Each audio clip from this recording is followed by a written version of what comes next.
कहानी सच्ची मित्रता। एक छोटे से गांव में दो मित्र रहते थे जिनका नाम राहुल और समीर था। वे बचपन से ही अच्छे दोस्त थे। दोनों साथ खेलते, पढ़ते और जीवन के हर मोड़ पर एक दूसरे का साथ देते। उनकी दोस्ती गांव में बहुत मशहूर थी। एक दिन गांव में एक बड़ा मेला लगा। राहुल और समीर ने तय किया कि वे मेला देखने जाएंगे।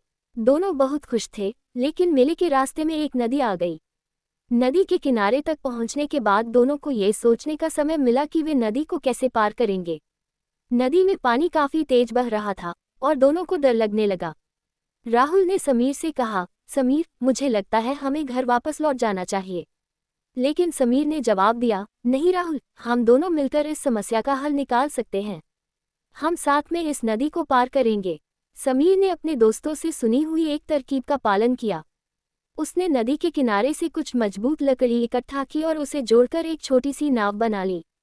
राहुल थोड़ी देर तक उसे देखता रहा और फिर समीर का साथ दिया।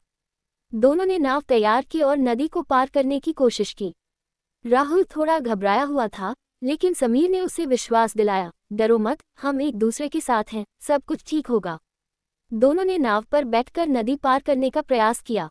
नदी का पानी तेज बह रहा था, लेकिन दोनों ने मिलकर नाव को संभाला। कुछ देर की कड़ी मेहनत के बाद वे नदी के दूसरे किनारे तक पहुंच गए।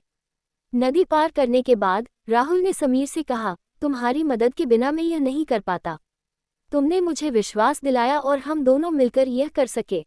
समीर हंसते हुए बोला, मित्रता का यही तो मतलब है। हम एक दूसरे की मदद करते हैं और